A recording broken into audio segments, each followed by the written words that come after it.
z okazji 1000 subskrypcji Q&A, czyli pytania i odpowiedzi. Więc dzisiaj odpowiem na wasze pytania, które zadaliście w komentarzach i powiem wam, że bardzo mnie zaskoczyliście, bo nie spodziewałam się ich aż tylu. Szczerze mówiąc, bałam się, że będzie za mało pytań, żeby zrobić odcinek, a jest tyle, że nie wiem, jak ja to potem zmontuję. Więc żeby nie przedłużać, przejdźmy do sedna. Podzieliłam wasze pytania na 2 kategorie. Pierwsza to będą pytania dotyczące ogólnie Brazylii, życia w Brazylii, a druga to będą pytania, które zadaliście bezpośrednio mi, o mnie albo o Bruna. I żebyście nie patrzyli tylko jak siedzę i gadam, to jak przystało na kanał Spacery z Marszałkiem, specjalnie dla was nagrałam spacer po północnej części miasta, który zobaczycie na przebitkach.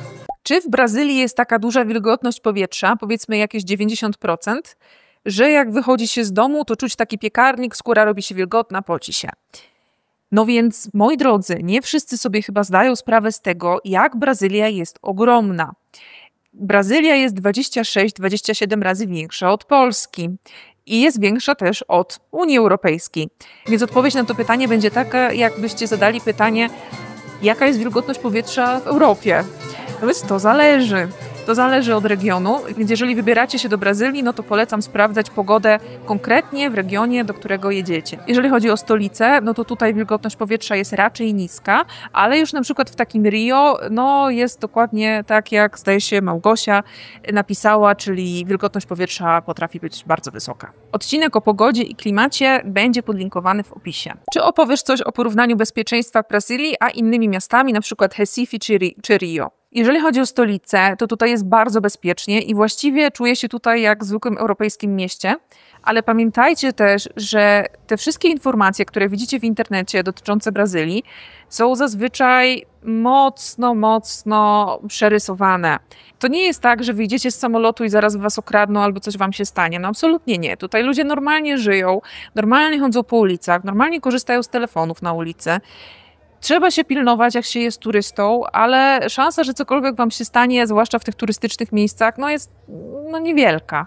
Więc zachowując zwykły, zdrowy rozsądek, taki rozsądek, jaki byście zachowywali na przykład w Barcelonie czy w Rzymie, no raczej nic wam się nie stanie. Nagrałam też o tym vloga, więc na koniec zobaczcie sobie koniecznie opis, bo tam podlinkowałam odcinki, które też są odpowiedziami na wasze pytania. Jakie są twoje ulubione snaki brazylijskie? Ja byłam wielką fanką Globo, kiedy byłam w Rio, ale wiem, że to bardzo lokalne. Jakie są typowe snaki? A więc Globo to są takie chrupki z tapioki i one są popularne nie tylko w Rio, tylko raczej w całej Brazylii, tylko mogą mieć po prostu inną nazwę, być z innej marki. Przeczytam jedno pytanie, bo ono też dotyczyło jedzenia.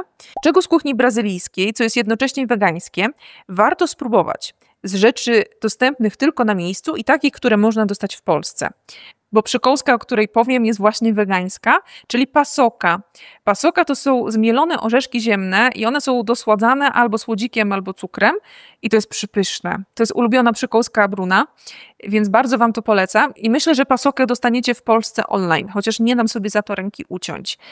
Z innych rzeczy tutaj dostępnych w Brazylii to najwięcej przekąsek, tak zwanych salgadinhos, czyli przekąsek, które nie są słodkie, dostaniecie zazwyczaj w jakichś restauracjach czy kawiarniach i jest naprawdę bardzo duży wybór, ale najważniejsze, kiedy tutaj będziecie, to spróbować pão de queijo, czyli chlebków serowych z tapioki. Bo to jest największy skarb Brazylii. Nie jakieś tam złoto, nie przyroda, nie. Pão de queijo. I co więcej, pão de queijo też może być wegańskie. Nie będzie smakować dokładnie tak samo, ale myślę, że i tak warto spróbować. I z rzeczy dostępnych w Polsce na pewno polecam wam tapiokę, ale tapiokę brazylijską. I ją dostaniecie tylko w sklepie brazylijskim online, bo ta, która jest, zdaje się, w kuchniach świata, ja jej nigdy nie widziałam, tylko słyszałam o tym, to jest zupełnie inna tapioka i ona jest taka sucha, nie da się z niej zrobić placka. I odcinek, w którym tłumaczę, jak zrobić tapiokę, też znajdziecie w opisie. Czy w Brazylii, tak jak w innych miastach Brazylii, można zobaczyć wiele bezpańskich psów? No i kiedy u was jakiś czworonóg? A więc w Brazylii na ulicach raczej bezpańskich psów nie zobaczycie albo bardzo rzadko, ale koty już niestety się zdarzają. I z ciekawostek, to tymi bezpańskimi zwierzętami najczęściej opiekują się prywatne osoby albo prywatne inicjatywy, jakieś fundacje i tego typu rzeczy. Schroniska też w większości są prywatne. I w dystrykcie federalnym, czyli w stanie, w którym jest stolica, zaczął się ostatnio program, który robi spis wszystkich tych osób, które pomagają zwierzętom, po to, żeby też pomóc im na przykład w sterylizacji i dokarmianiu zwierząt. Więc myślę, że ten problem będzie się też z roku na rok zmniejszał. Ale w Brazylii jest, no zależnie od stanu, najwięcej bezpańskich psów i kotów można zobaczyć w mniejszych miastach, miasteczkach. W większych miastach raczej ten problem jest w miarę opanowany. A jeżeli chodzi o jakieś nasze zwierzęta, to planujemy już po przeprowadzce adoptować kota. Myśleliśmy, żeby to zrobić jeszcze w Brazylii, ale ponieważ cała logistyka związana z przewiezieniem tego zwierzaka do nowego państwa jest bardzo skomplikowana i droga, to stwierdziliśmy, że zajmiemy się już tym po przeprowadzce. No i oczywiście wracając tutaj, czy jadąc do innego kraju, i tak będziemy musieli przez to przejść, ale wtedy powinno być prawdopodobnie już taniej, więc chociaż tyle. A jak z inną zwierzyną? Czy w parkach są jakieś dzikie, niebezpieczne zwierzęta? Nie ma. To znaczy ja nigdy żadnego niebezpiecznego zwierzaka w parku, ani w ogóle w mieście nie widziałam. Jeżeli już, to można spotkać węża albo jakiegoś pająka typu tarantula, ale to raczej poza miastem. Jedyne niebezpieczne zwierzę, jakie tutaj spotkałam, to był skorpion. Prawie nadepnęłam na skorpiona na parkingu. Ale to też jest rzadka sytuacja. Bruno pierwszy raz wtedy widział w ogóle skorpiona tak na dziko w życiu, więc to nie jest coś tutaj powszechnego.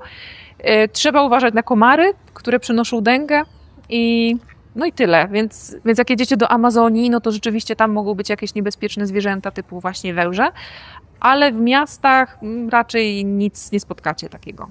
Czy emeryt może legalnie zamieszkać na stałe w Brazylii?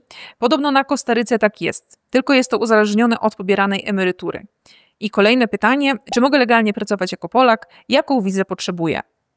Więc to jest dość szerokie pytanie, więc nie będę w stanie na nie odpowiedzieć tutaj w tym Q&A, ale jeżeli ten temat Was bardziej interesuje i na przykład myślicie o tym, żeby się przenieść do Brazylii na stałe, albo żeby przyjechać tutaj jako cyfrowy nomada, to mogę zrobić o tym odcinek, bo znam jedną osobę, która jako cyfrowy nomada właśnie do Brazylii przyjechała.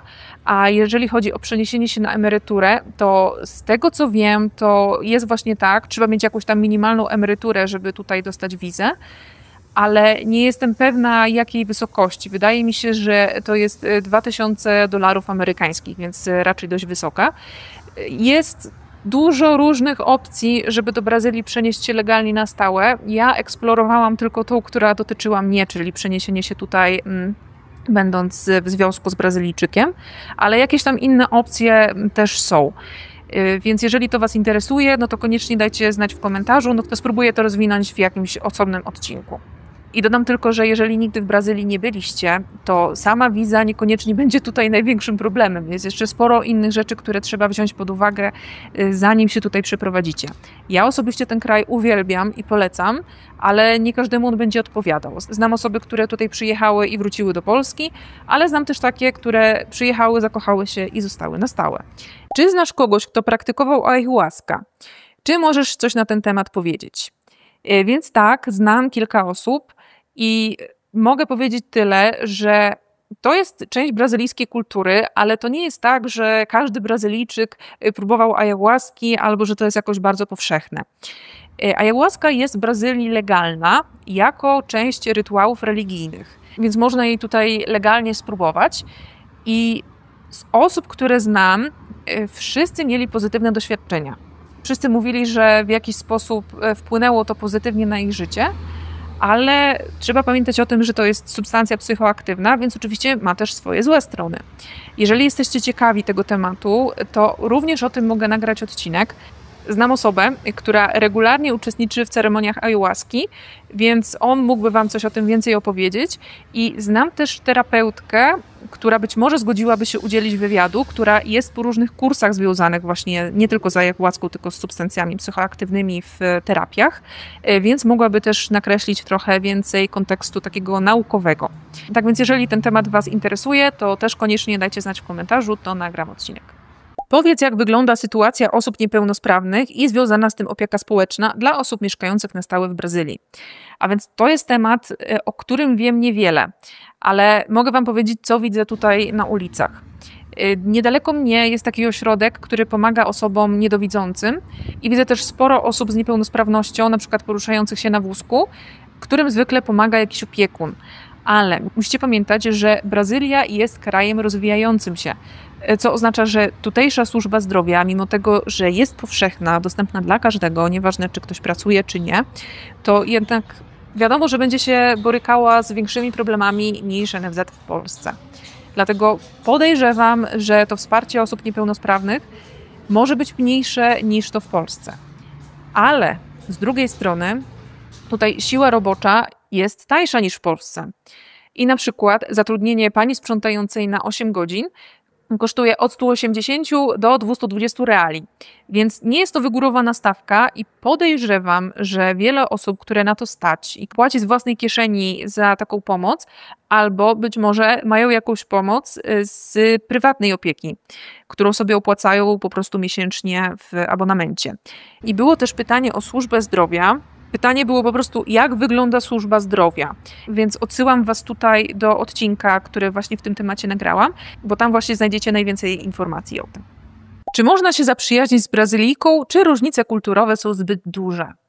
No więc z mojej perspektywy można się zaprzyjaźnić z osobą każdej narodowości. Brazylijczycy są bardzo otwarci i mili, więc wydaje mi się, że zaprzyjaźnienie się z nimi nie powinno być jakimś większym problemem, ale ja osobiście mam raczej znajomych i przyjaciół z innych narodowości, a to dlatego, że wyjeżdżając na emigrację najczęściej macie kontakt z osobami, które są w podobnej sytuacji do was, czyli znalazły się w nowym środowisku i szukają jakichś nowych kontaktów. A tubylcy, nieważne jakiej narodowości, zwykle mają już ułożone życie, mają rodziny i znajomych i zazwyczaj nie mają czasu na to, żeby jeszcze dokładać do tego jakąś nową znajomość. Dlatego ja mam na przykład koleżanki z Wielkiej Brytanii, z Portugalii, a nawet z Singapuru, więc da się zaprzyjaźnić z każdym. To jest, myślę, tylko kwestia chęci poznania danej osoby i nadawania na tych samych falach. I tak na przykładzie moim i Bruna, jeżeli da się stworzyć związek romantyczny z Brazylijczykiem, to ja nie widzę żadnego powodu, żeby nie móc się z Brazylijką zaprzyjaźnić. Moje ulubione pytanie. Czy marszałek zdradzi nam swoje imię? Moi drodzy, ja już wam swoje imię zdradziłam, nawet chyba nie raz. I ja słyszę zewsząd, że to jest tak, że jak ktoś ogląda jakiś kanał na YouTubie, to niekoniecznie ogląda wszystkie odcinki. I wiecie, ja to rozumiem, jeżeli dotyczy to innych kanałów. No ale Spacery z Marszałkiem to jednak wypadałoby obejrzeć w całości. Tak. Ale wiem też, że jest tutaj sporo nowych osób, która jeszcze po prostu nie zdążyła obejrzeć wszystkich odcinków, więc możecie jeszcze nie wiedzieć, także no wspaniałomyślnie wam wybaczam. I dlatego powiem wam, że moje imię to Ania, Anna, a skoro już jesteśmy po imieniu, to nie musicie pisać mi na pani. Oczywiście, jeżeli chcecie, to możecie, ale możecie jak najbardziej pisać do mnie po imieniu albo po prostu mówić do mnie marszałek. I było też pytanie, którego tutaj akurat nie mam zapisanego, ale było pytanie o to, czy marszałek to jest moje imię, nazwisko, czy skąd się to wzięło, no więc marszałek to moje nazwisko. Dodatkowe pytanie do Q&A. Jaki był i jest główny powód twojego chodzenia na długie spacery? Czy robiłaś to zanim zaczęłaś nagrywać filmiki? Tak, chodziłam na spacery jeszcze długo, zanim zaczęłam nagrywać vlogi na YouTube'a. Myślę, że to się wzięło stąd, że w mojej rodzinie po prostu bardzo dużo się chodzi. Ja zawsze chodziłam na długie spacery, ale kilka, nie wiem ile, ale już ładnych parę lat temu zdecydowałam, że jeżeli będę w stanie robić 10 000 kroków dziennie przez minimum rok, to znaczy, że będę gotowa na to, żeby adoptować psa. No i spróbowałam z psem tymczasowym w Warszawie. Nie zdecydowałam się na to, żeby tego psa adoptować, ale będąc już w Brazylii z Brunem zdecydowaliśmy, że też spróbujemy mieć psa tymczasowego i być może go adoptować. Ale niestety trafiliśmy na egzemplarz, który miał wszystkie możliwe problemy behawioralne, jak sobie tylko wyobrazicie. I zostawił mnie z potężną traumą i dlatego teraz nie wiem, czy jeszcze kiedykolwiek psa adoptujemy. Być może, ale jak na razie celujemy w kota. Ale mimo tego, że psa nie adoptowaliśmy, to spacery ze mną zostały i nadal staram się robić te 10 000 kroków dziennie. Mimo tego, że jak wam już też ostatnio wspominałam, mój krokomierz się zepsuł, więc nie wiem, ile tych kroków rzeczywiście robię i trochę czuję się, jakby się moje spacery już nie liczyły. Co z architekturą? Wrócisz do zawodu? A może masz inne plany? I inne pytanie, czy ma Pani w planach podjęcie pracy w Brazylii? Jeśli tak, to jakiej? No więc na ten moment nie planuję podejmować żadnej pracy w Brazylii, a to dlatego, że tutaj zarobki są znacznie niższe niż na przykład w Polsce. A do tego przenosimy się zwykle co 3 lata do innego kraju, więc znalezienie jakiegoś stałego zatrudnienia, w sensie na etat, jest znacznie trudniejsze niż jak się jest cały czas w jednym miejscu, ale na ten moment niczego nie szukam. Co z architekturą? No więc ja z wykształcenia jestem architektką, ale budynki projektowałam dość krótko i zajęłam się projektowaniem wnętrz, tym czym właściwie od początku chciałam się zajmować. I projektowałam mieszkania i biura przez około 10 lat i zrezygnowałam z tego nie dlatego, że się przeprowadziłam do Brazylii, tylko dlatego, że z roku na rok wymagania inwestorów rosną, odpowiedzialność rośnie, a zarobki niekoniecznie. I mimo tego, że to jest coś, co ja kocham i uważam, że do tego zostałam stworzona, to jednak było to na tyle frustrujące, że zdecydowałam się pójść w stronę marketingu i czasem tęsknię. Więc czy wrócę do projektowania?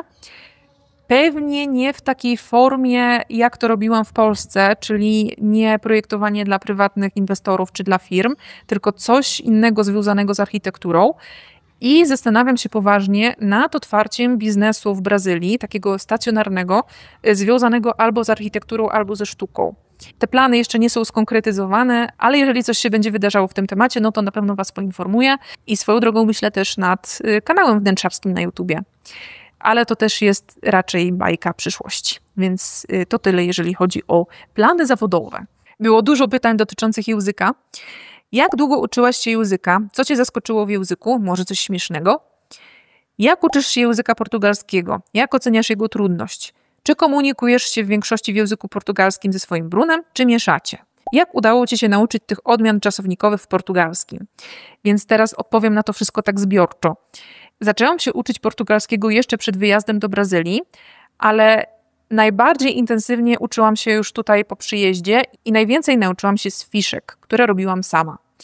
I ja fiszki robię w ten sposób, że umieszczam w nich całe zdanie i dzięki temu mniej więcej w 1,5 roku, pi razy drzwi, doszłam do poziomu około B2, czyli jestem w stanie się w miarę swobodnie porozumiewać na wszystkie tematy, ale oczywiście popełniam błędy gramatyczne, brakuje mi jakichś tam słówek i tak dalej, nie jest to jakieś super płynne. I jak do tego poziomu doszłam, to już byłam tak zmęczona nauką tego języka, że na ten moment mam tylko zajęcia raz w tygodniu z moją korepetytorką. I to właściwie tyle, czyli staram się podtrzymywać ten poziom, do którego doszłam wcześniej, ale jak tylko motywacja mi wróci, a myślę, że mi wróci, no to znowu planuję wrócić do fiszek i myślę, żeby dojść do takiego poziomu, jaki mam w angielskim, czyli około C1. I właśnie dlatego, że mój portugalski nie jest tak płynny jak angielski, to my się nadal porozumiewamy z Brunem po angielsku, jest nam tak po prostu znacznie wygodniej. Zwłaszcza wtedy, kiedy Bruno wraca zmęczony z pracy, ja też jestem zmęczona po całym dniu nagrywania i montowania i po prostu mi się nie chce. Ale z Brunem porozumiewamy się też we własnym języku, czyli jak tylko nie pamiętamy, jak się co nazywa, czy po polsku, portugalsku, angielsku, czy w jakimkolwiek innym języku, to mówimy na to fingi. Więc najczęściej używanym przez nas słowem jest fingi. Wszystko jest fingi. Pytaliście tutaj jeszcze, jak mi się udało nauczyć odmian czasownikowych. No nie udało się, to znaczy nadal popełniam błędy, nadal się ich uczę i myślę, że tak jak w angielskim, bo w angielskim jest bardzo podobnie, to po prostu przychodzi z czasem, ale nie wiem, czy kiedykolwiek w życiu nauczę się poprawnej odmiany wir i ver. Więc jeżeli uczycie się portugalskiego i macie trudności z odmienianiem, nie przejmujcie się, wszyscy tak mają i Brazylijczycy na to za bardzo nie zwracają uwagi, są w stanie mnie zrozumieć, nawet jeżeli źle odmieniam jakiś czasownik. I jeszcze było pytanie, jak oceniasz trudność języka? No więc to jest ciekawe, bo uczyłam się też hiszpańskiego wiele lat temu i hiszpański wchodził mi sam. W ogóle się go nie musiałam uczyć, żeby go pamiętać. Więc wydaje mi się, że portugalski ma podobny poziom trudności jak angielski. Ale jeżeli już znacie angielski, to jest znacznie łatwiej się nauczyć portugalskiego, bo wiele rzeczy jest dość podobnych. Czy masz już brazylijskie obywatelstwo? Mam i też planuję o tym odcinek. Jak żyje się w kraju z kilkoma strefami czasowymi? Czy to w czymkolwiek przeszkadza? Nie przeszkadza zupełnie, bo 2 strefy czasowe są na bardzo małych obszarach kraju trzecia jest tam, gdzie prawie nikt nie mieszka, a czwarta obejmuje obszar, gdzie mieszka większość ludności Brazylii. Więc właściwie prawie wszyscy mieszkają w jednej strefie czasowej. Chyba w ogóle nikt sobie nie zdaje nawet z tego sprawy, że tutaj są jakieś różne strefy czasowe. Myślę, że w innych krajach to może być bardziej odczuwalne, ale w Brazylii zupełnie się tego nie czuje. Jak wygląda cały ten system przeprowadzkowy u Bruna w pracy? No, moi drodzy, to jest dopiero skomplikowane. I tutaj jest dodatkowe pytanie, czy wy sobie wybieracie kraj docelowy? Więc tak, częściowo wybieramy sobie kraj docelowy, ale to, że sobie jakiś kraj wybierzemy, wcale nie oznacza, że się do niego przeprowadzimy. I dlatego na szczęście zawsze mamy możliwość zostania w Brazylii albo wrócenia z jakiegoś innego kraju do Brazylii, jeżeli nie chcemy się przeprowadzić do kraju, który został nam zaproponowany.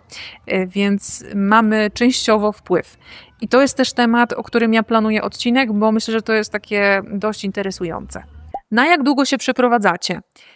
Przeprowadzamy się na 2,5 roku mniej więcej i po tym czasie albo wrócimy do Brazylii, albo przeprowadzimy się do jeszcze innego kraju. Czy odkąd jesteś w Brazylii, odwiedzałaś Polskę? Odwiedziłam Polskę raz, 2 lata temu i chciałabym odwiedzać częściej, najchętniej raz w roku, ale ponieważ tutaj jest tyle ciekawych rzeczy do zobaczenia i dookoła jest tyle jeszcze innych krajów, w których ja nie byłam, no to za każdym razem, kiedy Bruno ma urlop, raczej staramy się po prostu zwiedzać Brazylię i ościenne kraje, niż za każdym razem wracać do Polski. Dlatego byłam tylko raz, ale myślę, że po przeprowadzce do nowego kraju pewnie będę częściej. Czy mąż zna Polskę i co myśli o naszym kraju? No więc Bruno zna Polskę bardzo dobrze, dlatego że mieszkał tam około 2,5 roku. Niestety był tam akurat w trakcie pandemii, więc mógł poznać Polskę lepiej, ale z wiadomych względów się nie dało. I co myśli o naszym kraju? No to ocenia Polskę bardzo dobrze. Wcześniej mieszkał w Austrii i bardziej mu się podobało w Polsce niż w Austrii, ale myślę, że najlepiej będzie, jeżeli sam wam opowie o tym, co myśli o Polsce. I planuję taki odcinek z Brunem wtedy, kiedy odwiedzimy Polskę następnym razem. Czy Bruno jadł jakieś polskie dania, a jeśli tak, jaka była reakcja? Jadł chyba wszystkie możliwe polskie dania, w tym dania najlepsze, czyli te zrobione przez moją mamę. Jak sami wiecie, moja mama gotuje najlepiej na świecie, więc Bruno miał próbkę najlepszej polskiej kuchni i wydaje mi się, że wszystko mu smakowało i nie było chyba żadnego takiego dania, które by mu wyjątkowo jakoś nie smakowało. Bardzo lubi na przykład placki ziemniaczane, oczywiście, że lubi pierogi. Ale myślę, że o tym też wam sam więcej opowie. Czy znacie jakichś brazylijskich polonusów? Byliście może w miejscowościach, gdzie mieszkają, a więc te miejscowości są głównie na południu Brazylii i nie byliśmy tam, chociaż mama Bruna mieszka, a właściwie mieszkała już, bo już nie mieszka, w Kurytybie, która też jest takim częściowo polskim miastem, ale musicie pamiętać, że ta polska imigracja, ona była tutaj bardzo, bardzo dawno temu, więc ludzie, którzy jeszcze mówią po polsku, zwykle mówią w takim staropolskim wręcz i to są ludzie, którzy nigdy na przykład w Polsce nie byli, tylko nauczyli się polskiego przez to, że mówiło się u nich w domu po polsku. I nam się zdarzyło spotkać takie osoby w trakcie spotkań świątecznych, które organizuje polska ambasada, ale raczej za wiele sobie z nimi nie porozmawialiśmy, więc jakoś za wiele o nich nie wiem. Ale za to w Brazylii w wielu miejscach widać polskie wpływy i na przykład pokazywałam wam tu już polskie godło w ogrodzie botanicznym w Brasylii, graffiti z Kopernikiem w metrze, różne pomniki i na przykład restauracje w drewnianym domu zbudowanym przez Polaków, więc możecie tego zobaczyć więcej na innych vlogach. Czy Bruno de Sá jest popularny w Brazylii? Czy Brazylijczycy chlubią się nim tak jak znanymi piłkarzami? Moi drodzy, nigdy nikogo nie porównujcie do bogów tutaj, czyli piłkarzy. Piłka nożna jest tutaj jak religia i to dosłownie, więc ciężko kogokolwiek porównywać do znanych piłkarzy. Być może jakichś znanych piosenkarzy, czy jakieś znane zespoły ewentualnie, ale piłka nożna zawsze jest numerem 1. I zapytałam mojego Bruna, czy kojarzy Bruno de Sá i zrobił wielkie oczy i nie kojarzy. Ja sobie potem wygooglowałam, że chodzi chyba o śpiewaka operowego i raczej wątpię, że ktokolwiek poza osobami, które interesują się operą, w ogóle wie, kto to jest. Dlatego, że tutaj muzyka klasyczna, balet, jazz i gatunki muzyki, które są popularne w Europie, niekoniecznie są popularne tutaj. Brazylia ma swoją własną, bardzo bogatą i bardzo rozwiniętą kulturę. Stąd pochodzi na przykład samba, i wiele innych gatunków muzycznych i rodzajów tańca i wiecie, capoeira i te sprawy, więc Brazylijczycy na co dzień najczęściej słuchają muzyki brazylijskiej. I muzyka klasyczna, jazz i tak dalej nie są tutaj za bardzo popularne. To są, powiedziałabym, rzeczy niszowe. Dlatego wątpię, że ktokolwiek na ulicy zapytany wie, kim jest Bruno de Sá. Być może gdzieś tam coś się obiło o uszy, ale naprawdę wątpię, żeby to była osoba powszechnie znana w Brazylii. Gdzie spędzają weekendy średnio zamożni mieszkańcy Brazylii? Typuję, że nad jeziorem, ale może jest inaczej. Typujesz dobrze i na pewno sporo osób spędza czas nad jeziorem. Są tutaj też takie kluby i nie wiem, jak je przetłumaczyć, czy to w ogóle ma jakąś specjalną nazwę w Polsce, ale to są takie miejsca, w których macie basen, restauracje, korty tenisowe i tym podobne rzeczy, jakieś tam też rozrywki dla dzieci. I płacicie miesięczny abonament i możecie sobie z takiej infrastruktury korzystać. I bardzo wielu Brazylijczyków właśnie w tych klubach spędza weekendy, dlatego że tam dzieci mogą sobie biegać samopas, a oni sobie mogą porozmawiać z dorosłymi. Więc tak, nad jeziorem na przykład właśnie w takich klubach albo w ogóle nad jeziorem, ale też jeżeli ktoś lubi aktywność fizyczną, no to bardzo często ludzie jeżdżą poza miasto, bo tutaj jest bardzo dużo szlaków, a jeżeli jeżdżą gdzieś dalej, no to do takich miejscowości typu Kazimierz Dolny, tylko tutaj to jest Pirenópolis i Alto Paraíso, czyli mniej więcej 2-3 godziny jazdy samochodem od Brazylii, gdzie można też spędzić czas w naturze, albo też bardziej luksusowo w jakichś spa i tym podobnych sprawach. Więc najczęściej właśnie wydaje mi się, że spędzają w taki sposób, ale myślę, że też sporo osób lata do jakichś innych miast typu Rio. I bardzo często też ludzie spędzają czas rodzinnie i na przykład idą do parku na piknik. I na przykład w niedzielę, jak pójdziecie do tego największego parku, który już wam kilkukrotnie pokazywałam, to wszędzie są ludzie rozłożeni na kocach całymi rodzinami. Dokąd Brazylijczycy jeżdżą na wakacje? Wypoczywają w kraju, czy raczej za granicą? W kraju, zdecydowanie w kraju i turystyka krajowa jest tutaj bardzo mocno rozwinięta, a z kolei turystów zagranicznych jest bardzo mało. Kojarzycie na pewno Teneryfę, tą malutką wyspę, jeszcze niby w Europie, ale już prawie w Afryce. I ta malutka wyspa rocznie ma więcej zagranicznych turystów niż cała Brazylia. Więc tak, więc Brazylijczycy podróżują po Brazylii i jeżeli chodzi o osoby z klasy średniej i wyższej, no to bardzo często jeżdżą na taką wyspę, która się nazywa Fernando de Noronha i wy prawdopodobnie nigdy o niej nie słyszeliście, ale jeżeli zapytacie kogokolwiek z klasy średniej lub wyższej, to albo już tam był, albo planuje tam pojechać, bo to jest takie miejsce, do którego każdy chce jechać. I wydaje mi się, że sporo Brazylijczyków, których na to stać, jeździ też na wakacje za granicę, ale jeżeli spędzają czas w kraju, to nad oceanem. Tutaj się właściwie mówi nad morzem, nie nad oceanem, więc jeżeli mówię nad morzem, to mam na myśli ocean. I plaża i jeszcze raz plaża. Bardzo niewiele osób jeździ do Amazonii. Do Amazonii najczęściej jeżdżą turyści zagraniczni. Tak, to jest taka ciekawostka. Też mnie to zaskoczyło. Do jakiego nowego kraju wkrótce się przeprowadzasz? Czyli pytanie, na które wszyscy czekali. I to pytanie było bardzo sprytne i podstępne i ja naprawdę doceniam ten spryt, ale nic z tego nie powiem wam jeszcze, dlatego że planuję o tym nagrać odcinek. I ja już mam ten odcinek częściowo nagrany i tam będzie takie wspaniałe przejście. I myślę sobie o tym już od kilku miesięcy, jakie to będzie wspaniałe i w ogóle będzie efekt wow, po czym pewnie opublikuję ten odcinek i nikt nawet nie zauważy i wszyscy wzruszą ramionami. Ale ja przynajmniej będę miała satysfakcję, że nagrałam to, co chciałam, więc musicie zaczekać do 19 listopada. 19 listopada dowiecie się, do jakiego kraju się przeprowadzamy. Jeżeli macie jakieś swoje typy, a było ich już trochę, od Antarktydy do Australii, dosłownie, no to napiszcie w komentarzu pod tym filmem. Zbiorę je wszystkie i zobaczymy, czy ktoś trafi. To jest konkurs bez nagród. Jedyną nagrodą będzie satysfakcja, że odgadliście.